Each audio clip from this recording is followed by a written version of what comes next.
For us, Arthel and I will be back tomorrow at noon Eastern. Ed Henry up next with the Fox Report. Have a good evening. Good night. We start with some major breaking news tonight. An American prisoner released by Venezuela headed home to the USA and expected to arrive at the White House any minute now. We will take you live to Washington as soon as that plays out. This as there are major developments on another big international story. President Trump signaling there's a chance of salvaging the canceled summit with North Korea. I'm Ed Henry. You're watching the Fox Report. Joshua Holt leaving Venezuela earlier today after being imprisoned there for nearly 2 years on weapons charges. The 26-year-old had traveled there from Utah to marry a woman he met online. The regime finally releasing him after intense lobbying from the Trump administration and Senate Foreign Relations Chairman Bob Corker. Utah lawmakers also playing a key role, including Senator Orrin Hatch. Congresswoman Mia Love says she kept in close contact with Holt's family throughout the whole process. We've worked really hard for the past 2 years to bring him home. And today, I get to say that all of those efforts have paid off, and he's coming home, and he's going to come home, healthy and be able to, presume a really good, productive life. I can't tell you how excited I am. A joyous homecoming indeed. But as I mentioned, there's another big story. The president saying his canceled summit with Kim Jong-un could come back, while tweeting that new talks with the regime have been, quote, very productive. The White House says it's still sending a prep team to Singapore in case it does happen on June 12th or a later date. Amid all the uncertainty, former Press Secretary Sean Spicer putting the onus on North Korea and declaring today on Fox News, this is a make or break moment for Kim Jong-un. Kim knows that this meeting is the only shot he has at being seen on the world stage. But the United States and President Trump, Vice President Pence, John Bolton, and Mike Pompeo and Secretary Mattis are all focused on the fact that we need real concessions and a real work plan to denuclearize the Korean Peninsula before that meeting starts.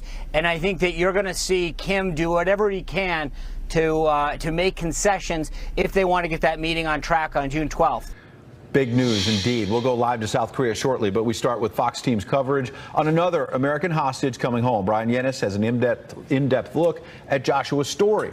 But we begin with Ellison Barber, who has the latest from the White House. And Ellison, the president recently celebrated the arrival of 3 hostages released from North Korea. What do we know about how this release went down? Not a whole lot of details just yet. The latest bit of information we have is coming from Congresswoman Mia Love's Twitter account. She tweeted just a few minutes ago that Holt is back on U.S. soil and his plane has officially landed. The White House really didn't say anything about this. The first news or first sense we had that this was even happening was when the president tweeted about it early this morning. Holt and his wife boarded that plane and left Venezuela earlier this morning, and Tennessee Senator Bob Corker was on that plane with them. Corker is the chair of the Senate Foreign Relations Committee. He met with Venezuelan President Nicolas Maduro on Friday and reportedly played an enormous role in securing the release of Holt and his wife. Holt traveled to Venezuela about 2 years ago to marry a Venezuelan woman. They'd barely begun settling into married life when they were arrested. Police raided their apartment and accused Holt of stockpiling weapons. They said his wife was an accomplice. The U.S. has long said that Holt's arrest is political. The announcement of Holt's release came this morning on Twitter, with President Trump writing in part, quote, "Good news about the release of the American hostage from Venezuela. The great people of Utah will be very happy." Vice President Mike Pence tweeted just a little while ago that sanctions will continue until democracy returns to Venezuela, though, saying that he's glad to have Holt back home. Fox News is also hearing from a senior administration official that, according to this official, nothing was exchanged in order to bring Holt back home to the U.S. Yeah, indeed, a similar situation as we saw with those North Korean hostages as well. Ellison, what do we know about the president now leaving the door open to that summit with North Korea? He sent out that tough letter a few days ago. A lot of his critics said he's blowing a big chance at peace. But now it seems like Kim Jong-un wants to come to the table. Right, and it seems like President Trump is possibly open to that idea again as well. So after President Trump canceled the summit, there was a question of if some officials who we had heard, Fox had been told by 2 White House officials that a team would head to Singapore this weekend to work out some of the logistics for the summit. We're hearing from Sarah Sanders today, White House Press Secretary Sarah Sanders, that is still going to happen. In a statement, she said, quote, "The White House pre-advance team for Singapore will leave as scheduled in order to prepare should the summit take place after North Korea said they were still open to talks. President Trump said the U.S. was once again talking to North Korea. Some are hoping that the meeting happens, but some would like to see it later rather than sooner. This is good news. It means the summit is on track, maybe not for June 12th. In fact, I wish it not happened June 12th because we need to do a lot of preparation. We need to find ways to have our message by one person. I think we're still not comfortable with the strategy we have on denuclearization. President Trump tweeted yesterday that if the summit does take place, he says it will still happen in Singapore, and it potentially could still happen on that previously scheduled date, June 12th. Ed? Elson Barber doing an outstanding job staying on top of two big stories. We'll go back to you live if Josh Holt arrives this hour at the White House. Thank you, Elson. Clearly an emotional day for the family of Joshua Holt, who are calling this release after spending nearly 2 years in a Venezuelan prison simply a miracle. And Brian Yennis is here with more. Brian, we heard that Bob Corker, the Senate Foreign Relations Chairman, had a big role in this, but it sounds like Senator Orrin Hatch, a veteran senator from his home state of Utah, also played a big role. That's right, Ed. No one in Washington, D.C. knows more about the surreal and painful journey the Holt family has gone through over the last 2 years, more than Republican Senator Orrin Hatch from Utah. This is video of Senator Hatch greeting Jason and Lori Holt, the parents of 26-year-old Joshua Holt, before they headed to the airport to fly to Washington, D.C. tonight to meet Josh and his wife, Tammy. Senator Hatch's people tell me he called Venezuelan President Nicolas Maduro last weekend and made the case that it was time to release the Holts after being held for 2 years without a court appearance. Now, Senator Bob Corker, as you heard, the chairman of the Senate Foreign Relations Committee, met with Maduro yesterday, and now the Holts are home. A relief for Josh's mother, Lori, who has been on this network lobbying for her son's release countless times. Right now, I am just trying to hold it together. It's just, right now, it's like I'm in shock. I cannot even tell you the people that have tried and worked so effortlessly to get him home. He has meant a lot to so many people. Now, Joshua Holt met Tammy, his wife, online. He traveled to Venezuela and they married. The plan was to stay down there for a couple months until she and her 2 daughters got visas, and then they would move to the United States. And on June 30th, though, witnesses in the Holt family say Venezuelan authorities framed them by placing a black bag with an assault rifle and grenades in their apartment. They were charged with weapons charges and spying on behalf of the U.S. The Holts never saw a trial, and reportedly nothing was offered in this exchange. And the Venezuelan government, though, their communications minister says this exchange was a goodwill gesture that followed months of conversations between Maduro's government and the U.S. Venezuela's in chaos. The Trump administration has levied new sanctions on them, and the country has ousted America's 2 top diplomats. In fact, this is video of a riot last week at the prison where the Holts were being held.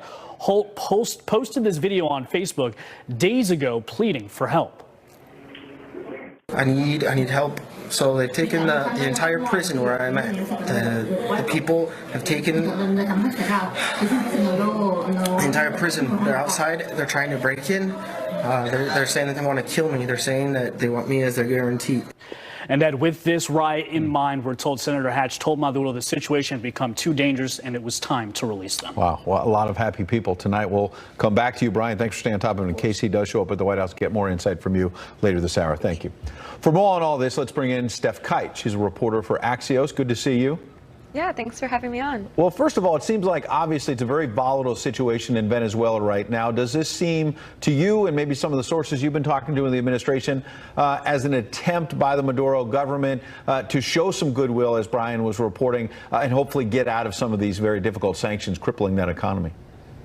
I think there has been a lot of speculation that the Venezuelan government has been holding this hostage situation as a bargaining chip for asking the U.S. to lower the amount of sanctions. So I think there is something in that. I think the Venezuelan government is trying to lessen the tension between the two countries. Obviously, since last week, after the re-election, there has been increased tension with the U.S. not recognizing the re-election of Maduro.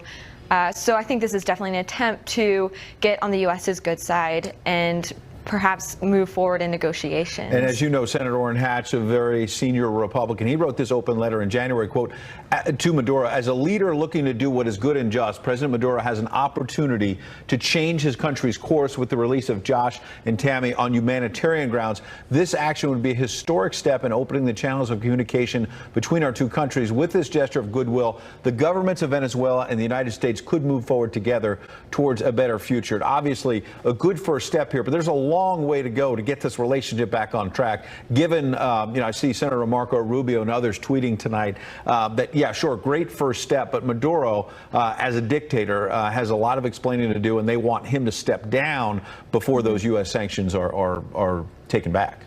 Exactly, and we've even seen the response from the White House saying that no sanctions are going to be lifted until they see democracy restored in Venezuela. So this is not going to be someone released and sent home to the U.S. and now we're going to lessen sanctions. This is maybe just the beginning of possible conversations between the U.S. and Venezuela. And Steph, as we wait this hour for the possibility, the president had tweeted earlier that he'd be welcoming Josh to the White House, connects back to North Korea, because obviously it was only a couple of weeks ago that 3 American hostages were released from North Korea, perhaps a goodwill gesture as well by Kim Jong-un, and that much different and much more complicated international story. And I want to talk about those peace talks. But let's talk about President Trump first. His critics have been battering him on a whole number of issues. This is now 2 pretty good stories for him in the matter of a couple of weeks of American prisoners released both in Venezuela and North Korea. Absolutely. And I think if we look back over the past year or so, releasing Americans who are being held overseas is something that the president has taken very seriously and something that he has advocated for and successfully achieved on multiple occasions. So I think this is something that's very important to the president. But again, we need to be careful to not conflate that with other international political issues that are going on here with the president and Venezuela, as well as the president in North Korea. Yeah. I think we all have a little bit of whiplash with the North Korean summit, Yes. and we have yet to see whether this will happen, Steph, if this will actually take place or I've not. got 1 minute on this. You're right. Whiplash really sums it up pretty well. Where do you think things stand, as best we can tell at this hour, in terms of the North Korea U.S. summit, whether it's back on June 12th or some close date to that? Right, so it seems that the summit is in a better shape than it was earlier this week. Obviously, the president earlier this week said that the meeting was off and even threatened nuclear war at one point in the letter. But he also kept it open. He's kept it open. This is something that's important to the president. He has been looking forward to meeting with Kim Jong-un, and he's received some criticism, but also a lot of praise for the possibility of this happening. So, and we've seen that Kim Jong-un also is looking forward to meeting with the president, but there are lots of details that need to be made. A lot of details indeed, but a very interesting time right now for sure. Steph Kite, thank you for that insight. We'll see you again at the bottom of the hour to discuss the latest on immigration reform on Capitol Hill. A lot happening there, including a new push by Republican lawmakers to advance their agenda ahead of the midterms. That'll be coming up at the half hour. But right now, a surprise move. As we've been talking about, the leaders of North and South Korea met for the second time in a month. Can they salvage the summit between the president and Kim Jong-un? We have a live report from Seoul, South Korea. Plus, in Hawaii, the lava consuming everything in its path, sparking more evacuations on the Big Island. To give you an idea of how vast the flows are right now, we've got approximate acreage is 2,223 acres are covered by lava. Bravely stopped a school shooting yesterday. Science teacher Jason Seaman is credited with knocking the weapon out of a gunman's hands during a shooting at his middle school. The suspected shooter has been arrested. The teacher and a student were injured, but both thankfully expected to survive. Vice President Pence, an Indiana native, the former governor, of course, tweeting this earlier today. Indiana school teacher Jason Seaman is an American and Hoosier hero. His courageous actions saved lives during Friday's school shooting in Noblesville. We're all proud of you, Jason, and are praying for you and those impacted and recovering from injuries. The president also tweeted about it. Meanwhile, a surprising turn of events. The leaders of North and South Korea meeting today for the second time in a month. This is a remarkable development, the two discussing peace commitments and uncertainty surrounding a possible summit between President Trump, of course, and Kim Jong-un. Greg Palkot is live in Seoul, South Korea with the latest. One of our guests, Greg, just said it was almost like whiplash in terms of how this story keeps changing. A lot happening here on this Sunday morning here in Seoul, South Korea. Hello, Ed. We've just gotten in the past couple of minutes a new line from the North Korean state media. Let me read you a brief excerpt. It's pretty revealing. They say, and I'm quoting here, Kim Jong-un has expressed his fixed will on the historic North Korea U.S. summit talks. It also refers to those talks, Ed, as, this is another quote, scheduled for June 12th. So at least on one side, it seems to be full steam ahead for that meeting between President Trump and Kim Jong-un. This, of course, follows a meeting that you mentioned with South Korean President Moon Jae-in along the DMZ on Saturday. It's the second time in a month that they've met. It was just about a month ago that they were there. We are told as a part of that conversation, yes, there were frank and candid exchanges of views about how to achieve a successful summit involving President Trump and North Korean leader Kim. That summit was basically canceled, if you remember, on Thursday by the White House, then revived on Friday. Saturday's meeting, according to some of the experts that we talked to here, is seen as the clearest signal yet that June 12th Singapore meeting could in fact happen. This amid reports that advance teams, as we've been telling you, are already heading there, both not just from Washington, but also, we know, from Pyongyang. South Korean President Moon met with President Trump on Tuesday. Some thought that perhaps he might have been carrying a message from Trump to Kim for this Saturday meeting. We'll find out about that. Also, perhaps Moon, who's been a critical go-between for Washington on this issue, could have been pushing Kim Jong-un to further commit to denuclearization. That, of course, is the core issue. We did witness, or at least saw a video, at least of it, the dismantling, the destruction claimed by North Korea of their own nuclear test site in the northeastern corner of that country. No absolute commitment and no absolute confirmation that that is the true thing. One more line from the state media, Ed, I'll relate to you. They also say that high-level talks between North and South, which had been canceled by Pyongyang because they were set about the U.S.-South Korea military exercises, are now on again. Yet another sign of warming ties, at least between North and South. We're about to hear from the South Korean president about his take on the meeting. We should have a sense of a little bit better whether this President Trump-Kim Jong-un summit is really happening. Back to you. Story keeps changing. Greg Palka, thanks for staying on top of it. Meanwhile, in Hawaii, lava flowing quickly, spreading, sparking fears an entire community could be wiped out. Just how much has been destroyed so far as the volcano refuses to quit? Plus, the immigration battle on hold as Congress breaks for Memorial Day. But major developments could be on the horizon. Is the president about to get a deal on DACA and maybe even some funding for the wall on the southern border? We'll have details coming up. Just in on the breaking news we've been following this hour, prisoner Josh Holt has now landed on U.S. soil. In fact, a White House official is telling the Associated Press that he landed this Saturday evening at Washington Dulles International Airport. Bottom line, these are pictures with Senator Bob Corker from earlier in Caracas when they were headed to the United States. They've now landed, we're told, on U.S. soil, Dulles International Airport, just a few miles outside Washington, D.C. We presume that Josh Holt is now headed to the White House, but we're working to confirm that because President Trump himself, you'll remember, tweeted earlier today that he was planning to welcome Josh Holt at the White House this evening. We'll see if that happens later this hour. If it does, we will, of course, bring you to the White House live. Meanwhile, more activity from Hawaii's volcano that has been exploding for days now, with additional evacuations ordered for the Big Island after several new lava fountains emerge. The oozing lava destroying at least 82 buildings and homes so far. Jeff Paul has been live right in the middle of the story for us. He's right now on the Big Island. And Jeff, what are you hearing from folks there about the latest on the lava flow? Well, yeah, Ed, we just got our hands on some new video from inside one of the hardest hit neighborhoods right behind us here. It's Leilani Estates. And for those folks who live in there who've decided to stay, they might be reevaluating their decision to stick around as the lava flows only increase in size and in strength and get closer to homes. Now, as you take a look at this video, it really gives you a great idea of just how unpredictable and powerful this volcano is. There are some of the most active fissures right now in this video that have erupted and continue to spew fountains of lava airborne. Life for those who've chosen to stay behind now is only getting more difficult and dangerous. The flows are knocking down and consuming power lines, and now more roads are closed off and covered with lava. We do have this hope that we're going to go home, but if you look at the history of these flows, there's no telling what's going to happen. And so you kind of wrap your head around, you might have to be restarting elsewhere. Now, a 4.4 magnitude earthquake erupted near the volcano summit last night, and it sent a plume of ash into the air by about 2 miles. The county, as a result, now giving out free masks to those who live downwind to protect themselves from this poor air quality. Ed? Well, Jeff, you mentioned that there may be some homeowners regretting the decision to stay in their residences. What advice are they getting from local and state officials if they are still in their homes?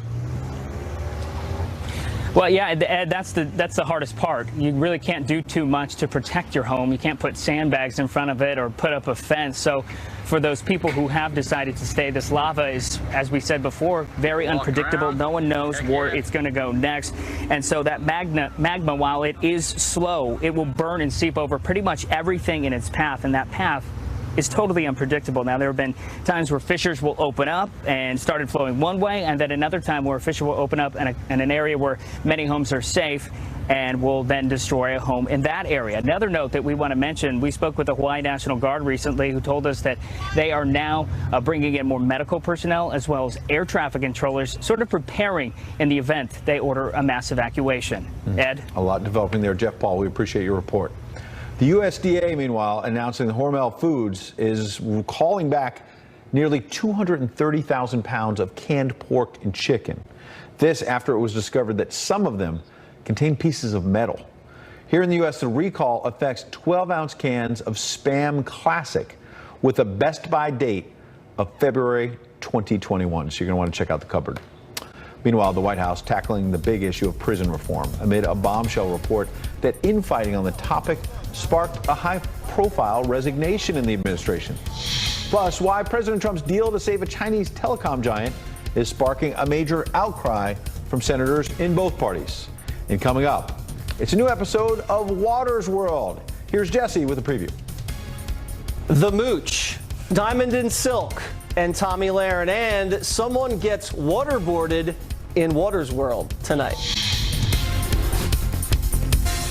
The House is on the brink of forcing debate, maybe even votes on a series of immigration bills after the Memorial Day recess. That includes measures that would secure a path to citizenship for so-called dreamers. But President Trump saying any DACA bill must also include funding for the wall and further restrictions on illegal immigration.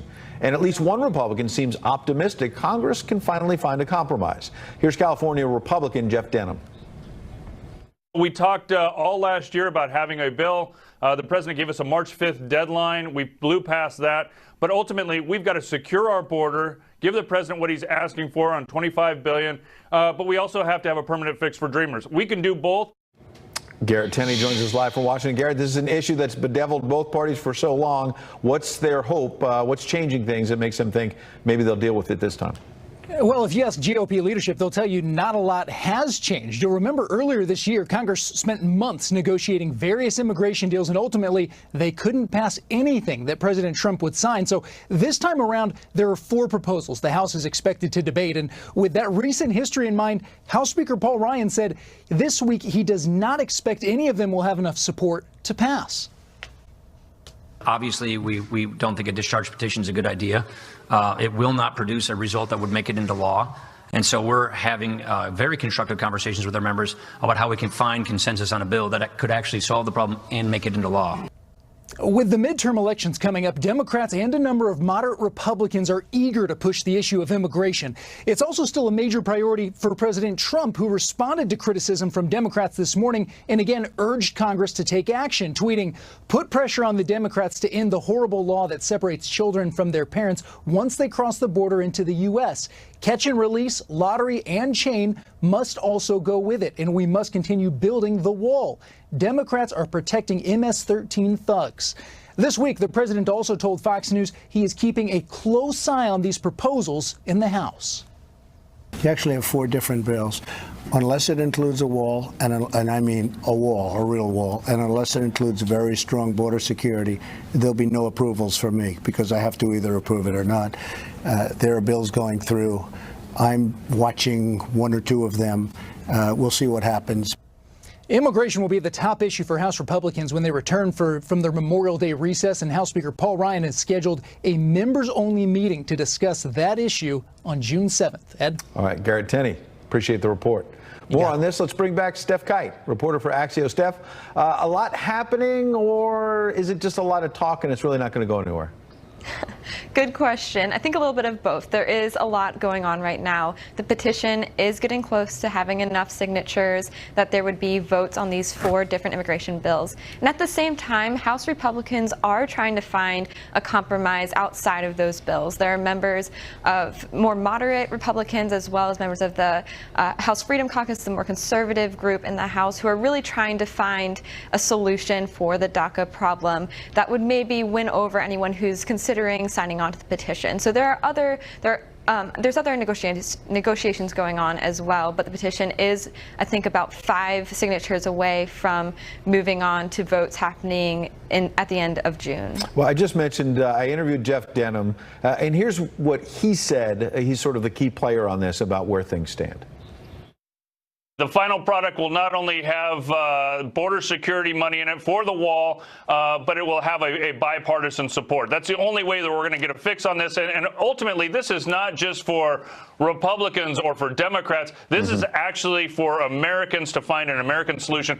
So it's interesting because, as you know, the Conservative Freedom Caucus that you mentioned, their concern is that you get to this big debate and they don't have enough votes perhaps on border security, but you end up with one of the Democratic bills that just deals with DACA and you don't actually get to the wall. It's pretty clear that in that other interview that the president had with my colleague Brian Kilmeade here on Fox, if that were to pass, he's not signing it into law. It has to have funding for the wall in there as well.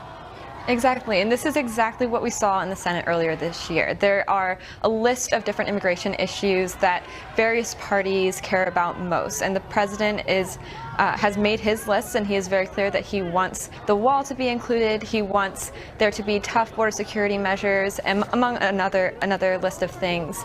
But of course, the question is also about whether to just allow DACA recipients to stay here and work, which is similar to what's in the Goodlatte bill, which is popular among conservatives, or whether to actually give them a chance to become citizens here. So there's a lot of moving parts and a lot of opinions on each topic within this immigration issue. If Republicans can't come to some sort of compromise and there's nothing more on border security, especially nothing on the wall between now and November, how much of a deflating factor is that in terms of the conservative base and getting them to turn out in the midterms? You know, I think this is important to a lot of Republicans, especially more hardline Republicans.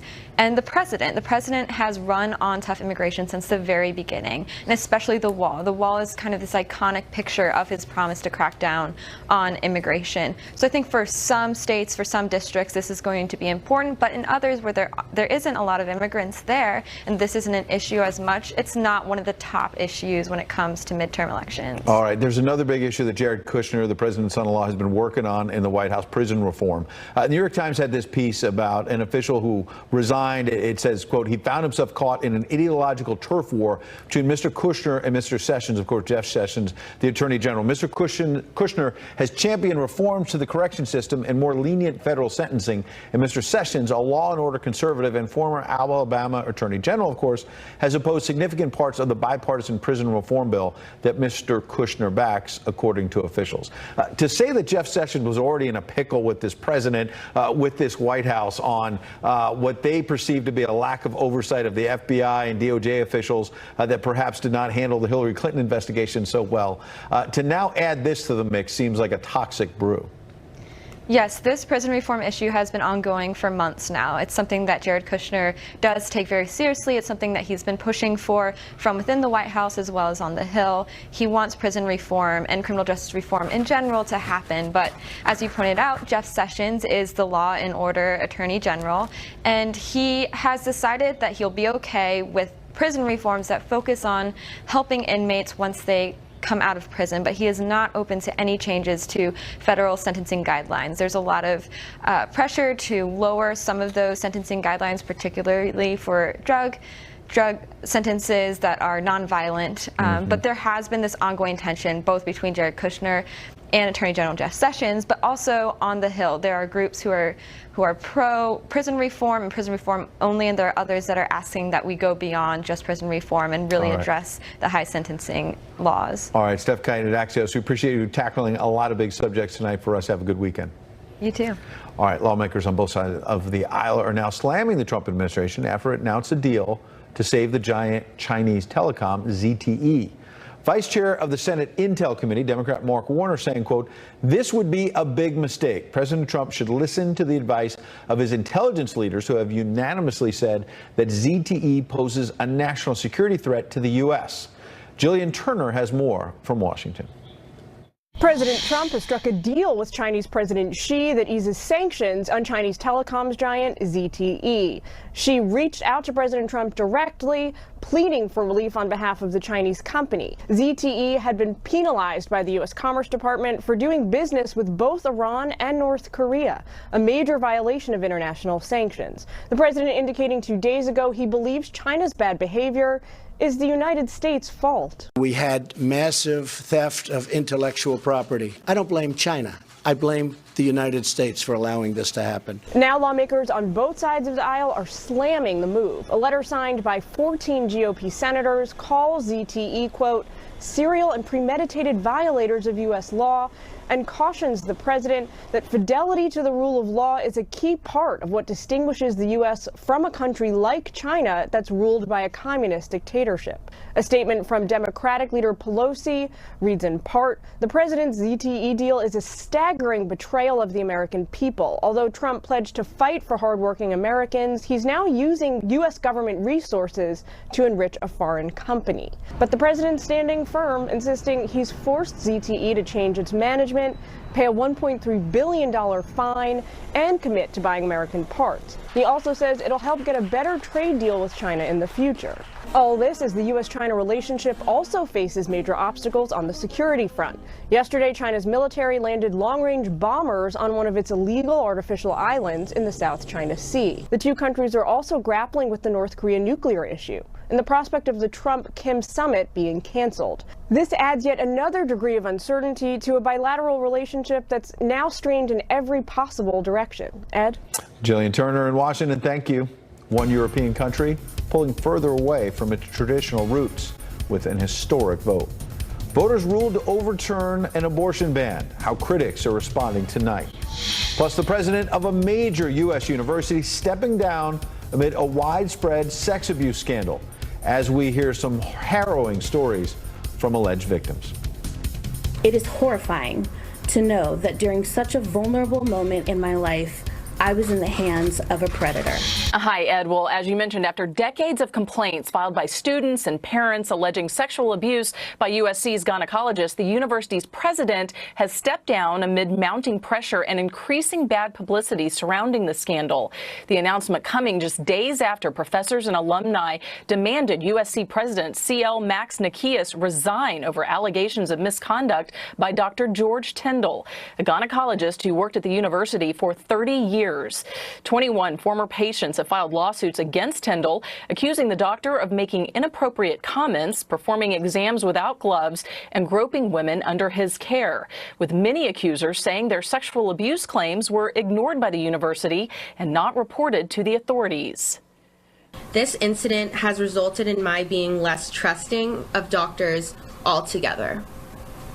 I trusted USC as an institution, but USC has let me down. University officials also never reported Tyndall to the medical board, even after he unceremoniously resigned as the school's gynecologist last year.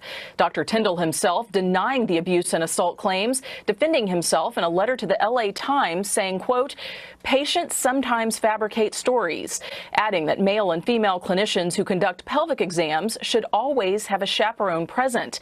Up until this week, though, the USC Board of Trustees supported President Nikias. The board changing course Friday, saying in a statement, quote, we have heard the message that something is broken and that urgent and profound actions are needed. Meanwhile, the LAPD has opened a criminal investigation into Tyndall's alleged sexual misconduct. USC sharing names of some of the more than 300 former patients who alleged abuse. Ed? Marianne Rafferty in Los Angeles, thank you for that report. The Gulf Coast, meanwhile, bracing for dangerous weather this holiday weekend. We'll have a live update on subtropical storm Alberto. Plus, pancakes with the president. How George H.W. Bush, just out of the hospital, is back. He's strong, and he kicked off his Memorial Day weekend.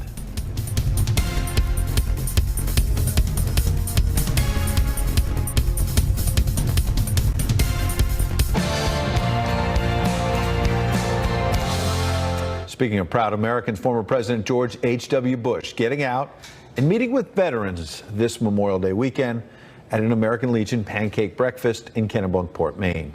The 93-year-old former president arriving back at his summer home after a recent hospitalization and the loss, of course, of his wife, former First Lady Barbara Bush, who passed away at the age of 92 last month. What a wonderful picture right there. All right, meanwhile, the year's first named storm, Alberto. It's heading toward the Gulf of Mexico, bringing wet misery to the eastern Gulf Coast over the holiday weekend. Adam Klotz, I thought you were going to bring us some good news. What happened? Yeah, unfortunately, I'm not bringing good news. We're talking about a real wet one. Now, this one's still close to Cuba. You're looking just off the coast, but really disorganized and a lot of rain already falling in portions of south and central Florida. This will continue to move to the north at 13 miles an hour, running out over the Gulf, actually picking up a little strength, organizing as it moves that direction in the next couple of days. It's going to linger through this entire holiday weekend. This is the past 6 hours. It's a radar loop, and you're seeing, at times already heavy rain moving across portions of Florida.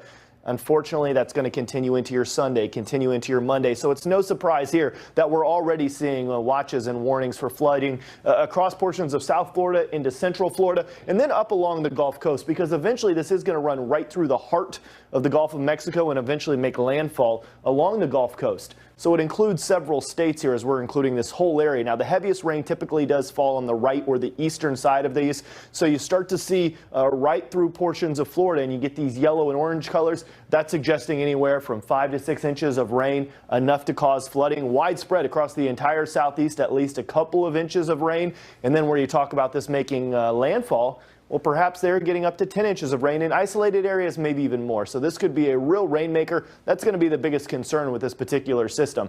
Again, as of right now, completely disorganized. But as I run through this, and I'll get out of the way of the timestamp, you can pay attention there. We run through overnight tonight. It runs out all over the Gulf of Mexico, picks up a little warmth, picks up a little strength, and it starts to become more of a defined system. Rain still going to be battering portions of Florida, stretching across the Keys, across the coast. Ed, I don't think this is making landfall until Monday night or Tuesday, and that means rain nonstop from Florida all the way until then. Oh, boy. Yep. Wow. All right. Other than that, have a great weekend, Adam Klotz. Thank you. All right. A sweeping cultural change. Irish voters back in repeal of that country's constitutional ban on abortion. An overwhelming majority of citizens agreeing to scrap the ban. We're kind of hopeful, and we knew it was looking good for yes and for change, but it's just amazing to finally get it. It's a real sense of relief. It's just incredible joy. Like, it really feels like we're at the at the start of a whole new era for Ireland. It's just absolutely incredible. While Ireland's pro-life movement conceded defeat. When you see the amount of young people that came out yesterday and voted, and the amount of women and men who voted, and they voted for change, and we have to respect that. But definitely, I think we have seen a huge seismic shift in the culture in Ireland overnight. Kitty Logan reporting live from London has... It's an overwhelming victory for the Yes campaign with 66% of the vote, and a historic moment in this strongly Catholic country. The official results confirmed a landslide win of a 2-to-1 majority, as indicated in earlier exit polls. For campaigners who've been trying to repeal the 8th Amendment of Ireland's constitution for decades, it was time to celebrate. The amendment has been in place since 1983 and bans all abortions unless the mother's life is at risk. For activists fighting for change, it was time to celebrate. Irish Prime Minister Leo Varadkar supported the Yes campaign and called the result a quiet revolution. Just very pleased with the result. It's a momentous day for Ireland. The public have spoken and gives us the mandate we need now to bring in more modern, more liberal abortion laws here in Ireland. There was a high turnout for this controversial and sensitive issue. Over 64% of the Irish electorate voted on Friday. All except one of Ireland's constituencies voted yes. The No campaign has called the result a tragedy, but they say they won't try to block new laws. Ireland is a conservative country with strong Catholic traditions, but has in recent years become more liberal. The country voted in favour of gay marriage 3 years ago, and the Prime Minister says this latest referendum result shows that Ireland is ready for a more modern constitution. And so in the coming months, the Irish Parliament will work on drafting a new abortion law. The Prime Minister says he hopes this will be passed before the end of the year. Ed? All right, thanks, Kitty. An update on Josh Holt's return to the United States.